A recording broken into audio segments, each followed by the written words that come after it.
الحمد لله وكفى والصلاة والسلام على عباده الذين اصطفى أما بعد فأعوذ بالله من الشيطان الرجيم بسم الله الرحمن الرحيم وما أمروا إلا ليعبدوا الله مخلصين له الدين وقال النبي صلى الله عليه وسلم إنما الأعمال بالنيات وقال النبي صلى الله عليه وسلم كلمتان حبيبتان إلى الرحمن خفيفتان على اللسان ثقيلتان في الميزان سبحان الله وبحمده سبحان الله العظيم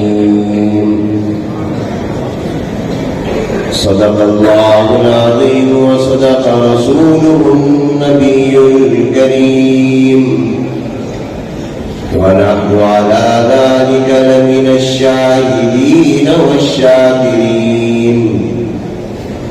والحمد لله رب العالمين اللهم صل على محمد وعلى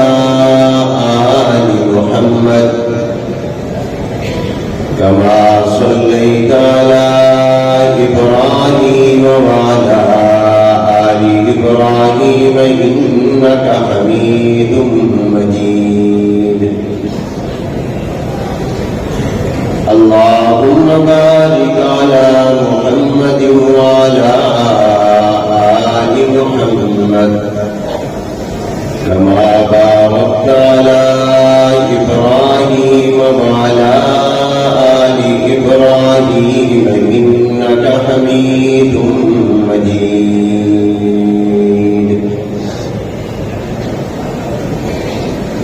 قابل عزت احترام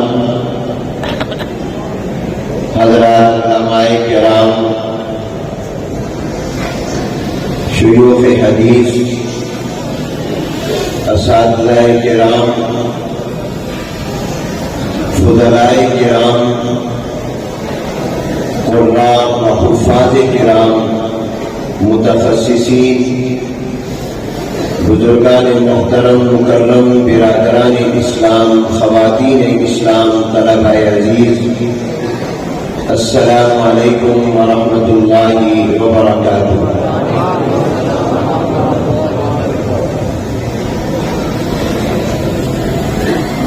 وطن عزیز اسلامی جمہوریہ پاکستان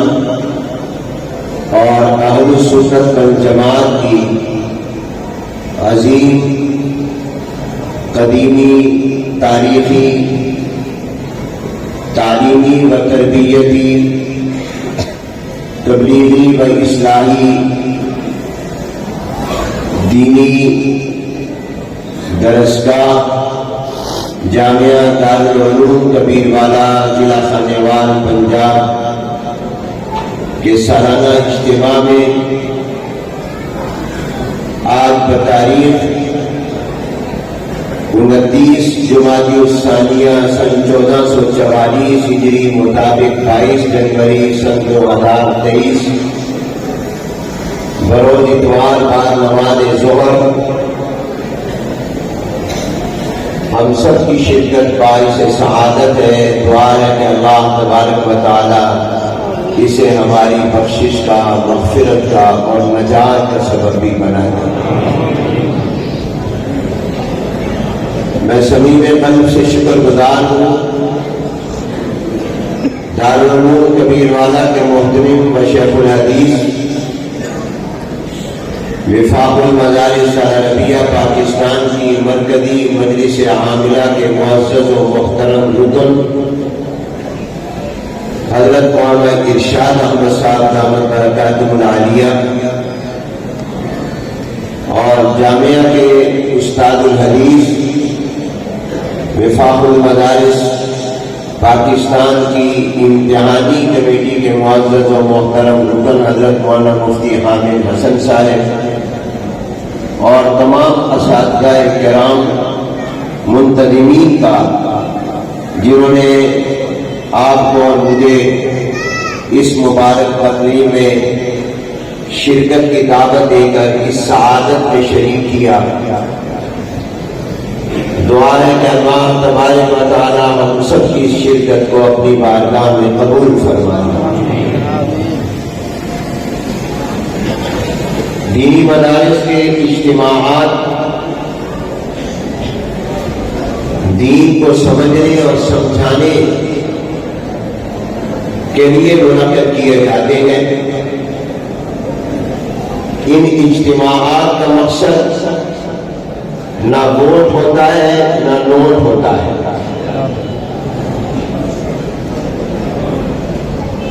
ملک میں ہونے والے سیاسی اجتماعات وہ جن مقاصد کے لیے منعقد کیے جاتے ہیں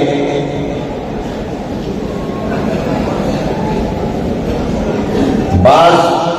ان میں ایسے اجتماعات ہوتے ہیں جن کا مقصد لوگوں سے ووٹ لینا ہوتا ہے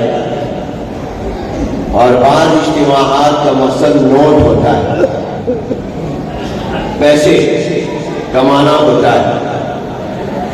مگر دینی مدارس کے اور جو بھی دینی جماعتوں کے اجتماعات ہوتے ہیں ان کا مقصد اللہ تعالیٰ کے دین کو پہنچانا، دین کو سمجھنا اور سمجھانا اور اس پر پھر عمل کرنا. دینی اجتماعات میں جو چندہ لیا جاتا ہے، یہ چندے کی اپیل کی جاتی ہے، وہ بھی اللہ تعالیٰ کی رضا کے لیے ہونا.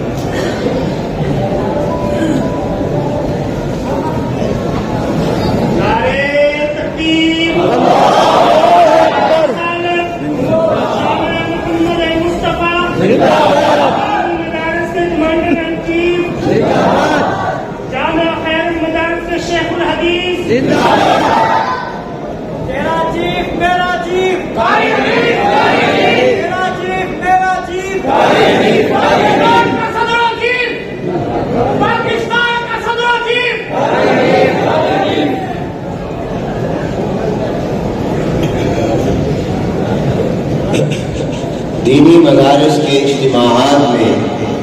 یا دینی پروگراموں میں جو لوگوں سے چندہ کیا جاتا ہے وہ بھی دین کا ایک حکم سمجھ کر اور وہ بھی اللہ تعالیٰ کے دین کی اشاعت اور حفاظت کے لیے ہوتا ہے، لہذا وہ بھی دین کا ہی جز ہے. تو ان اجتماعات کا ایک بنیادی مقصد ہوتا ہے اللہ کے دین کو بیان کرنا، اللہ کے دین کو سننا، سمجھنا اور پھر اس پر عمل کرنا.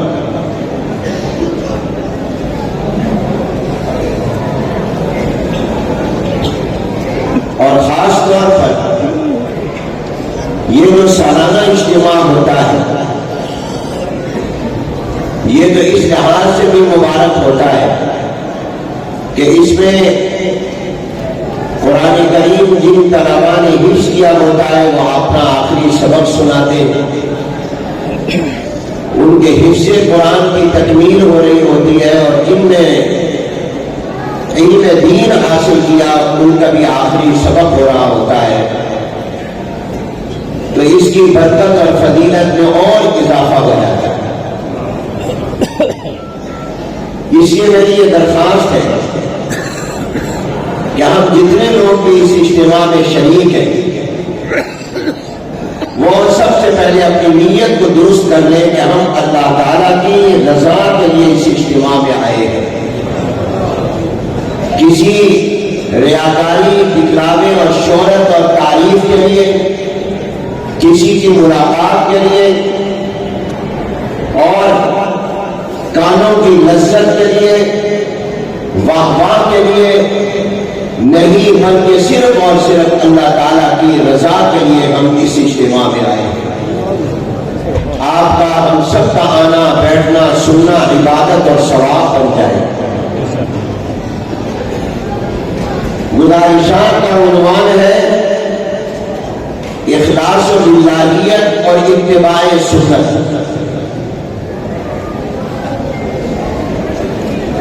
ہر وہ کام جو اللہ تعالیٰ کی رضا کے لیے ہو،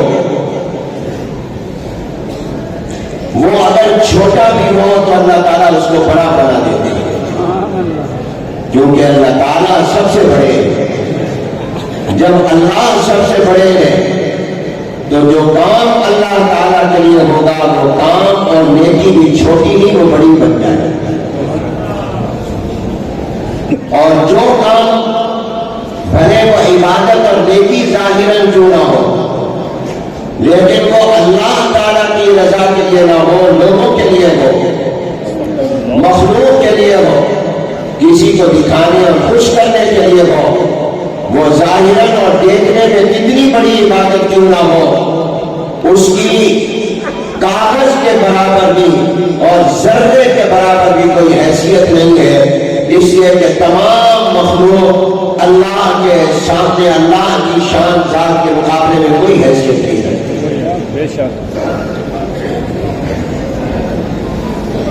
اخلاص اللہ کی رضا کے لیے یہ اتنی بڑی عبادت ہے اور اتنی اہم ہے کہ جس کتاب کا بھی آخری سبق حضرت مولانا ارشاد صاحب ارشاد فرمائیں گے، اس کا پہلا سبق جو ہے وہ اخلاص نیت کا ہے۔ اور یہ تمام انبیاء علیہ السلام کو اللہ نے دیا ہے۔ آسمان سے آنے والے پیغام خداوندی میں، پیغام ربانی میں جو مشترک پیغام ہے اور جو وہی مشترک ہے، ان میں اخلاص بھی ہے کہ جو کام کرو وہ اللہ کی رضا کے لیے۔ آخری سبق کے وقت میں پہلا سبق ضرور یاد رہنا چاہیے۔ کبھی بھی انسان کو اپنا پہلا سبق نہیں بھولنا چاہیے۔ مجھ سے اور آپ سے اللہ نے جو سب سے پہلا سوال عالم ارواح میں کیا تھا اور جو پہلا سبق ہمیں سمجھایا اور پڑھایا گیا تھا وہ یہ تھا، الست بربکم، کیا میں تمہارا رب نہیں ہوں؟ یہ پہلا سوال تھا جو عالم ارواح میں تمام روحوں سے ہوا۔ چنانچہ اللہ نے جو ہمیں کتاب قرآن کریم دی، اس میں بھی اللہ نے عالم ارواح کا پہلا سبق یاد دلانے کی خاطر اس کا آغاز بھی الحمدللہ رب العالمین سے دی۔ قرآن کریم کا اختتام بھی اسی پہلے سبق پر ہے جو عالم ارواح میں ہوا، قل اعوذ برب الفلق قل اعوذ برب الناس۔ قبر میں جائیں گے تو فرشتے یہی پہلے سبق کا سوال کریں گے اور الفاظ بھی یہی ہوں گے۔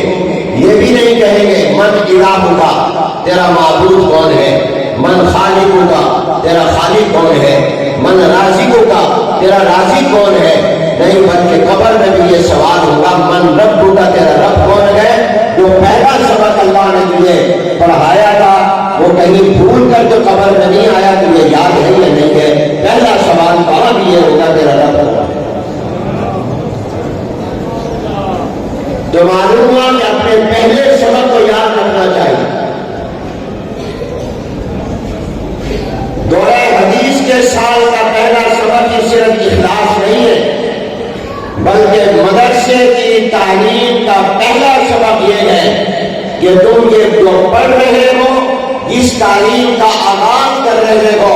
یہ مولوی بننے کے لیے نہیں، یہ مفتی بننے کے لیے نہیں، یہ حافظ و قاری بننے کے لیے نہیں، یہ مدرس بننے کے لیے نہیں، یہ امام و خطیب بننے کے لیے نہیں، یہ قائد بننے کے لیے نہیں، یہ مصنف اور ادیب بننے کے لیے نہیں، یہ متکلم بننے کے لیے نہیں، بلکہ مدرسے میں جب استاد پہلے دن طالب علم کو پڑھاتا ہے تو اس کو پہلے دن یہ کہتا ہے کہ جو کتاب پڑھانے لگا ہوں یہ فلاں فن کی کتاب ہے، اس کی تعریف یہ ہے، اس کا موضوع یہ ہے، اس کی غزوائیت یہ ہے، مگر ساتھ ہی یہ کہتا ہے کہ اصل مقصد جو ہے وہ اللہ کو راضی کرنا، دنیا اور آخرت کی کامیابی ہے۔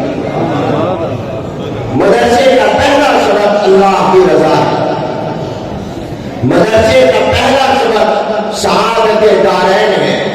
مدرسے کا پہلا سبق فلاح دارین ہے، مدرسے کی تعلیم کا بنیادی اساسی جوہری اولی جو مقصد اور غرض و غایت ہے کہ کیوں قرآن پڑھ رہا ہے، کیوں حدیث پڑھ رہا ہے، کیوں فقہ پڑھ رہا ہے، کوئی کیوں دین پڑھ رہا ہے، تو جواب اس کا یہ ہے کہ صرف اور صرف اس لیے پڑھ رہا ہوں تاکہ مجھے پتہ چل جائے میرا اللہ کن کاموں سے باتوں سے راضی ہوتے ہیں اور کن باتوں اور کاموں سے ناراض ہوتے ہیں، تاکہ میں وہ کروں جس سے اللہ راضی ہو، وہ نہ کروں جس سے اللہ ناراض ہو، مجھے فرض کا پتہ چلے، مجھے واجب کا پتہ چلے، مجھے سنت کا پتہ چلے، مجھے مستحب کا پتہ چلے، مجھے نفل کا پتہ چلے، مجھے حلال کا پتہ چلے، مجھے حرام کا پتہ چلے، مرضیات کی خداوندی کا پتہ چلے، نامرضیات کی خداوندی کا پتہ چلے، اللہ کی پسند کا ناپسند کا مجھے پتہ چلے، اللہ کی مرضی کا مجھے پتہ چلے، تاکہ میں اپنی زندگی اس کے مرضی کے مطابق گزاروں جس نے مجھے زندگی اور وجود دیا ہے، اور میں اس کو راضی کر لوں اور میں اللہ کے راضی کر کے جنت میں چلا جاؤں۔ یہ مدرسے کی تعلیم کا مقصد ہے۔ یاد رکھیے مدرسے کا مقصد مولوی بنانا نہیں۔ ہمارے وفاق کے صدر شیخ الحدیث حضرت مولانا سلیم اللہ خان صاحب رحمۃ اللہ علیہ فرمایا کرتے تھے، فرماتے تھے مدرسے کا مقصد مولوی بنانا نہیں ہے، مدرسے کا مقصد مفتی بنانا نہیں ہے، مدرسے کا مقصد حافظ قاری بنانا نہیں ہے، مدرسے کا مقصد عالم بنانا نہیں ہے، یہ تو وہ خود بخود بن جائے گا جب قرآن حفظ کرے گا، وہ حافظ ہوگا، وہ قراتیں پڑھے گا، وہ قاری ہوگا، وہ دینی علوم پڑھے گا، وہ عالم ہوگا، وہ افتاء کی مشق کرے گا، وہ مفتی ہو جائے گا، یہ تو خود بخود بن جائے گا۔ مقصد یہ نہیں ہے، مقصد تو دیندار بنانا ہے، مقصد تو دیندار بنانا ہے، اللہ والا بنانا ہے۔ قرآن کریم میں اللہ تبارک و تعالیٰ فرمایا کہ اس کا مقصد کیا ہے کہ اللہ والا بن جائے۔ تو مدرسے کا پہلا سبق جو ہے وہ یاد رکھیے گا، اس سال کا پہلا سبق یاد رکھیے گا، بخاری شریف کا پہلا سبق یاد رکھیے گا، اور تمام آسمان سے گزرنے والے نبیوں کا پہلا مشترکہ سبق یاد رکھیے گا، اور وہ کیا ہے؟ وَمَا أُمِرُوا إِلَّا لِيَعْبُدُوا اللَّهَ مُخْلِصِينَ لَهُ الدِّينَ، کہ جو کام بھی کرنا ہے وہ اللہ تعالیٰ کی رضا کے لیے کرنا ہے۔ اللہ راضی سب راضی، اللہ ناراض تو کوئی راضی ہوگی تو اس کی کوئی پرواہ نہیں۔ الہی تو نہ چھوٹے تیرا چھٹنا ہے قدر، خواجہ صاحب فرماتے الہی تو نہ چھوٹے تیرا چھٹنا ہے قدر، یوں میں راضی ہو چاہے زمانہ مجھ سے چھوٹ جائے، اللہ راضی ہو جائے۔ یہ آپ کا پہلا سبق، میرا پہلا سبق، مدرسے کا پہلا سبق، قرآن اور حدیث اور دین کا پہلا سبق۔ اس پہلے سبق کو ساری زندگی یاد رکھنا ہے۔ آخری سبق جو پڑھیں گے وہ وزن کا ہے، وہ ویٹ اور وزن اور آپ کے اعمال کی قیمت بھی پہلے سبق سے ہوگی۔ اگر اخلاص نہیں ہے تو ہماری نیکی اور عبادت میں کوئی وزن نہیں پیدا ہوگا۔ اللہ کی رضا کے انما الاعمال بالنیات،